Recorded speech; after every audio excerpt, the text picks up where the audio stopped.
PoK को पहली जीत मिल गई, मुनीर को हार मिल गई। रावलाकोट से मुनीर की सेना भागी, पीओके होगा पूरा खाली।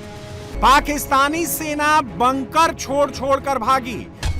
पीओके की आजादी का वक्त आ गया है। आसिम मुनीर ने पीओके में गोलियां चलाई।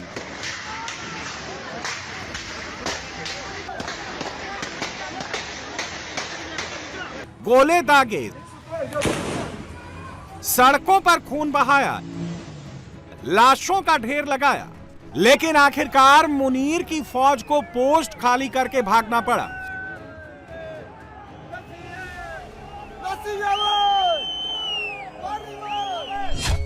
पीओके के दूसरे सबसे बड़े शहर रावलाकोट से पाकिस्तानी सेना भाग गई। रावलाकोट में अब एक्शन कमेटी का पूरा कंट्रोल है। इस्लामाबाद पुलिस, पैरामिलिट्री फोर्स और पाकिस्तानी सेना, तीन फोर्सेस को सीधे मुनीर के ऑर्डर थे, चाहे कुछ भी हो जाए रावलाकोट पाकिस्तान के कंट्रोल से बाहर नहीं जाना चाहिए।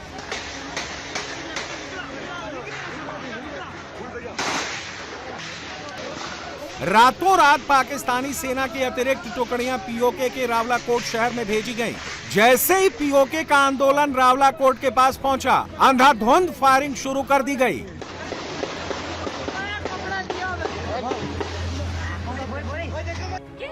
पाकिस्तानी आर्मी को क्लियर ऑर्डर थे, जिसको मारना है मारो, जितनों को मारना है मारो, लेकिन किसी भी कीमत में रावलाकोट को हाथ से जाने मत देना।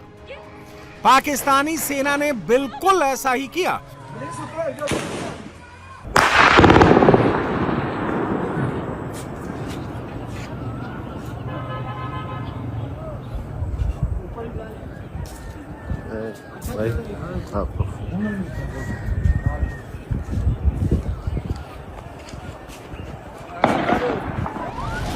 मुनीर के कातिलों ने इतना भयंकर नरसंहार किया जिसको बर्दाश्त कर पाना नामुमकिन था।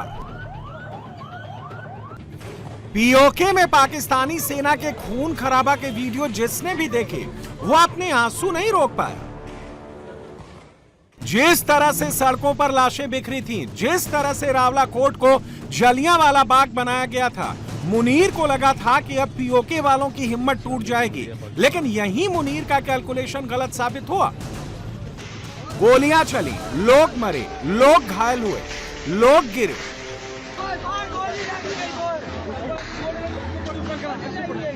लेकिन वो फिर खड़े हुए।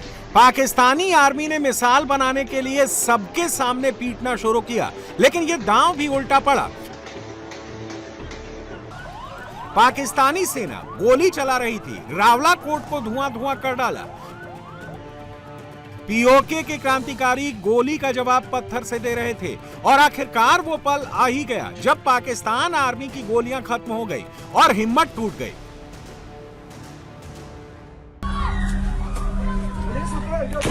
रावलाकोट शहर में 2 महीने से पाकिस्तानी सेना का डेरा था। रावलाकोट शहर में हजारों फोर्स मौजूद थी, लेकिन उनके सामने लाखों क्रांतिकारी आ गए। मुनीर की सेना को जान बचाने के लिए रावलाकोट से भागना पड़ा, मुंह छिपाकर भागना पड़ा। जब मुनीर की आर्मी भाग रही थी तो पूरा पीओके हंस रहा था। इस वक्त रावलाकोट में जहां जहां पाकिस्तानी सेना के अड्डे थे, वहां पर अब पीओके की आजादी की क्रांति की ज्वाला धधक रही है। रावलाकोट में पहली बार पाकिस्तानी सेना का कंट्रोल नहीं है। 2 महीने से यहां पर सीधे आर्मी की हुकूमत थी, लेकिन अब पहली बार रावलाकोट वाले खुलकर सच बता पा रहे हैं। जब पाकिस्तानी फौज रावलाकोट हार गई तो उन्होंने चोरी लूट करना शुरू कर दिया। दुकानों के शटर तोड़े गए, जिस दुकान में जो रखा था वो लूटा गया। पीओके की क्रांति को दबाने के लिए मुनीर ने साजिश रची थी। पाकिस्तानी सेना के साथ सिविल कपड़ों में कमांडो को भेजा ताकि पाकिस्तान को दिखा सके पीओके के अंदर सेना पर हमला हो रहा है। और जैसा पाकिस्तानी आर्मी हेडक्वार्टर से ऑर्डर आया, पाकिस्तानी मीडिया ने झूठ दिखाना शुरू कर दिया। रावलाकोट आने वाले हर रास्तों पर हजारों क्रांतिकारी बैठे हैं। रावलाकोट में पहुंचने के लिए आर्मी अब हेलीकॉप्टर से आ रही है। मुनीर के हाथों से पीओके की जमीन चली गई है। रावलाकोट जीत गया, रावलपिंडी हार गया। लेकिन इस जंग में मुनीर ने ऐसी गलती कर दी जिसके बाद कोई भी पाकिस्तानी कभी पीओके नहीं आ पाएगा। कभी पाकिस्तान दोबारा पीओके पर कब्जा नहीं कर पाएगा। ये पीओके की युवा आवाज मोहम्मद ओसामा जमील है, जिसको मुनीर ने मरवा डाला। ओसामा जमील की मौत के बाद पीओके का बच्चा भड़क गया है। पीओके की क्रांति में यह सबसे अहम मोड़ आया है। मोहम्मद ओसामा के जनाजे में मुनीर की मौत की कसम भी खा ली गई है। पीओके के क्रांतिकारियों का टारगेट मुजफ्फराबाद है। मुजफ्फराबाद पीओके की राजधानी है। रावलाकोट से मुजफ्फराबाद की दूरी 115 किलोमीटर है। रावलाकोट से मुजफ्फराबाद जाने में 3 घंटे लगते हैं। मुजफ्फराबाद को कब्जे में लेने का मतलब होगा पीओके की आजादी। मुजफ्फराबाद अगर मुनीर के हाथ से गया तो पाकिस्तान के पास पीओके का कुछ नहीं बचेगा। जितना गुस्सा रावलाकोट में है, उतना आक्रोश मुजफ्फराबाद में भी है। पाकिस्तान के पास इतनी फौज नहीं है कि वो पीओके के हर एक क्रांतिकारी को कैद कर सके। फौज के पास इतनी गोलियां नहीं है कि वो हर एक क्रांतिकारी को मार सके।